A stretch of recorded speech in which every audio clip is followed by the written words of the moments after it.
Nasunog ang isang warehouse sa PNR compound sa Maynila kaninang umaga. Ito ang balita ni Benedict Galazan.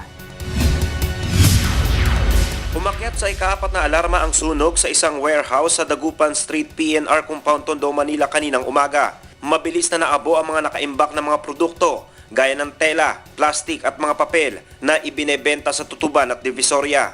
Sa investigasyon ng mga otoridad, posibleng naiwang nakasaksak na appliance ang sanihin ng apoy.